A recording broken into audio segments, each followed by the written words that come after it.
ወይዘሮ ጄሪ እንደ ደነገጠች። ምክንያቱም የተላከላት ስጦታ በጣም ያስደነግጥ ነው። ስጦታው ያመጣችው ቤሊን ነበረች። እንደዛ ስትጨፍርና ትደንስ የነበረው የሆነ ሲያሰ ነበር ስለገባቸው ነው። የጄሪ ውድቀት ደረሰ። በአንድ ምሽት ደስታዋ ተገለባበጠ። ምንም ካርቱኑ አቶ አድናን እንኳን ከፍቶ አላዩም። እሷ ገና በደስታ እያየችው ነበረ። የተላከላት ከነሱ ወዳጅ ዘመድ መስሏቸው ግፍ ስታደርገው በጣም አስደንጋጭና የሚያስፈራ ነገር ነበር። መናገር አቃታት፣ ተንቀጠቀጠች። ጄሪ እንደዛ ኩሩ ነኝ እንዳላለች ፈርታ አፏን ይዛ እነሱም ማየት ሁሉም ተደናገጡ። በዛ ምሽት ሀዘን በቤታቸው ገባ። በደቂቃ ያ ጭፈራና ደስታ ተደበላለቀ። እዛ ካርቶን ውስጥ ያለው ለመናገር የሚያስፈራ ነበር። አቶ አድናን ተነስቶ ማንም ሰው አላየ፣ እሷ ብቻ ነበር አየችው። እዛ ካርቶን ውስጥ ያለው እጅ ነበር፣ የሰው እጅ ነበር። ግን ማመን አቃታት። ግን እሷ ይህን የሆነ ጊዜ ተሰርቶ የተደበቀ ሴራ አለባት። እዚህ ቤት የገባችው በሴራ ነው። አቶ አድናን አያውቅም። የእሷ ሴራ ከባድ ነውና እሷ ወይዘሮ ዛህራና ብሌን መጨፈር ጀመሩ። ጭፈራቸው በጣም ደስታ ግን ወይዘሪት ሰምሃል ግን እሷ ውስጧ እያለቀሰ ነበር። ግን ደስተኛ አይደለችም። ጄሪ እንዲያገባ ተፈጽሞ አትፈልግም። ልጇም እንደሚያገባ ፈልገው እሷ ቤሊን ነበር።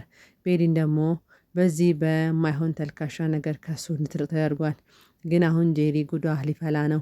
ወይዘሮ ሰምሃል እሷን እያየች እንባዋ እያቀረረ እያለቀሰች ነበር። እነሱ ሲጨፍሩ፣ ሲጠጡ፣ ሲበሉ እሷ ግን ምንም ነገር ደስታ የሚባል ነገር የለም። አውቃ ነበረ ምስቃው። ብስቅም እንባዋ በሁለት ጉንጯ እየፈሰ ነበረ። ቀስ በቀስ ጠጋ እያለቻት እሷን የምደጋው ስለምታገዛት ሲፈን እየጠረገችላት ነበር። ህመሟ ገብቷት ነበር። ምክንያቱም ይሄ ልጅ በአሁኑ ሰዓት ያደረገው ያለው ስህተት ስለሆነ የጄሪ ክፋትና ተንኮል ከዛች ከጓደኛዋ ጋር የሚሰሩት ሴራ ታቅ ነበር። አውቃ ነው ዝም ያለችው። ግን አሁን ሁለቱም እስር ቤት መግባታቸው አይቀርም። እዚህ የተላከው ነገር ለሁለቱ የተሰነጠሰ ጥንስ ነው። የእነሱ ችግር ነው። ምክንያቱም ሁሌ ገንዘብና ገንዘብ ነው አላማቸው፣ ትዳርም አይደለም። እሷም አቶ አድናንን አጥምዳ በልጅ ብር ለመውሰድ እንጂ እሱን አፍቅራ አይደለም። አእምሯ ውስጥ ያለው ስለ ገንዘብ ብቻ ስለሆነ ማለት ነው። ወይዘሪት ሰምሃልም ልጇን መቼም ታገኘዋለች። እንደዚህ እንዳዘነች አትቀርም። ወይዘሪት ዛህራ በጣም ደስ አላት። ምክንያቱም ልጇ በጣም የምትወዳት ልጅ ቤሊን ከማናጀሩ ከሰራተኛዋ ጋር ከሱ ጋር ከትልቅ ማናጀር ከሰራተኛ ጥሩ ሰራተኛ ነውና ልጄ ከጥሩ ሰው ጋር ልትጣምር ነው ከቃል ጋር ብላ በጣም ደስ አላት። ሲጨፍሩም እሷ በጣም ደስ ብላት ነበር። በመሀል እየገባ አቶ አድናንም ያያት ነበረ። እውነት ለመናገር የቤሊን ደስታ ፍልቅልቅነቷ በጣም ደስ ይላል። ስትከፋ ስናይ በጣም ከፍቶን ነበር። ግን አሁን እሷ እውነቷ ሊወጣላት ነው። በጣም ደስተኛ ነች። ይህንን ሰው ደግሞ እርግጠኛ ነን ከሷ ጋር ደስተኛ እንደምትሆን ለተወሰነ ጊዜ። ከዛም በኋላ ደግሞ እውነቱን ሲያቅ ደግሞ አቶ አድናን እሷን ማግባቱ የማይቀር ነው። ሁላችንም የምንፈልገው እሱ ነገር ስለሆነ ማለት ነው። ወይዘሮ ዛህራ አይዞሽ ልጄ እንዳትከፊ ብላት ነበረ። እንዳትከፊ፣ ሽንፈትን እንዳትቀበይ፣ ሁሉ ነገር በጊዜ ነው የሚሆነው፣ አንቺ እንዳትቸኩ ብላ በጣም መክራት ነበር።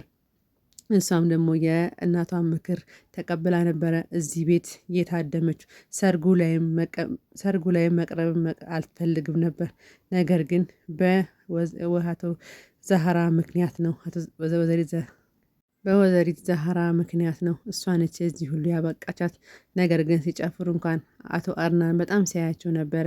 ግን ያው ይወዳቸዋል ሁለቱንም። ነገር ግን የተደረገው ነገር በጣም ከባድ ስለሆነ እንጂ እያያቸው ነበር። ደስ ብሏት እኮ ቅድም ሲጨፍሩ እንደነበረ ሁሉ ነገር ታይተዋልና ቅድም እነሱ የእሷን የሚወዳት ልጅም በጣም ፍልቅልቅ ሲስቅ ነበር። ሲፈንም ተነሳ ከእነሱ ጋር ተቀላቅላ ስትጨፍር ነበር። የእነሱን ጭፈራ አይታ ወይዘሪት ሰምሃልም ፈገግ ብላ ነበር። ከዛ ቤት ውስጥ የምትወደው ቤሊንና ሲፈንንና ልጇን ብቻ ነው። ሁለቱ ሴቶች ግን እዛ ቤት መኖራቸው ደስተኛ አይደለችም። ለልጇ ብላ ልጇን ላለማስቀየም ብላ ነው እንጂ እዚህ ቤት ያሉት ሁሉም እሷ የምትወደው ከሶስቱ በስተቀር ሁለቱ በጣም ከባዶች ናቸው። እያወቀች ነው ሁሉን ነገር በጊዜ ይገለጣል በማለት ነው። አቶ አድናን በጄሪ ላይ ቁጣውን ያነሳል። ምክንያቱም እጁ የተቆረጠው እጅ የአባቱ እጅ እንደሆነ ታውቋል። አሁን ጄሪ ተደንግጦ ወደ አቶ አድናን ሐኪም ቤት ሄደ። ሐኪም ቤት በሄደበት ሰዓትም ባለፈው የእንቅልፍ መድኃኒት ሰጥታ እንደደፈረችው እሱ አያውቅም ነበር። እሷ ለካ የእንቅልፍ መድኃኒት ሰጥተውን እሱ ፈልጎ እንዳልተኛ አሁን ይገባዋል።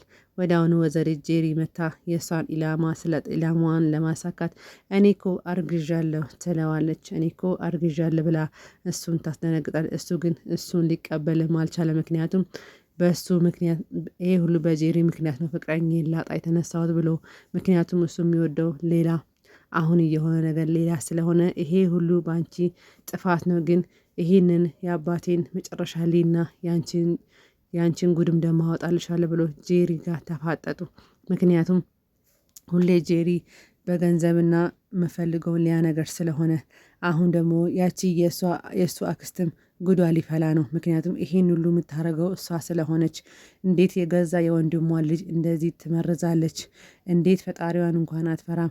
ወይዘሪት ሰምሃልም ይህን ነገር ስታቅ ምን እንደምታረጋት ሁለቱም ወደ እስር ቤት መግባታቸው አይቀርም። ምክንያቱም እዛ ቤት ውስጥ እያደረጉ ያሉት በሐሰት ስለሆነ ያረጉት በገንዘብ እነሱን ለመቀማት ስለሆነ እቺን ጓደኛዋ ጠጋ ብላ ለእሷ የወንድሟ ልጅ የጠቀመች መስላ ግን በጎን እየጎዳች እንደሆኑ ወይዘሮ ሰምሃልና ሌሎቹም ሰው ባወቁ ጊዜ ምን እንደሚፈጠር እያንዳንዱን አቶ አድናን እንደምደርስበት ብሎ ቁጣውን አወረደ።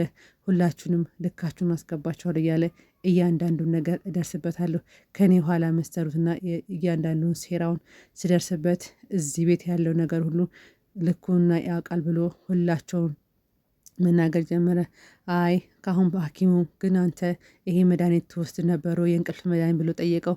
ነገር ግን አይ እኔ የእንቅልፍ መድኃኒት ወስጄ አላቅም ብሎ ነገር አይ በቃ የሆነ ሰው ሰጥቶኝ ብሎ ይሄ ነገር እሷ መሆኑን ያውቃል። አሁን እሷ ጉዳ ይፈላል።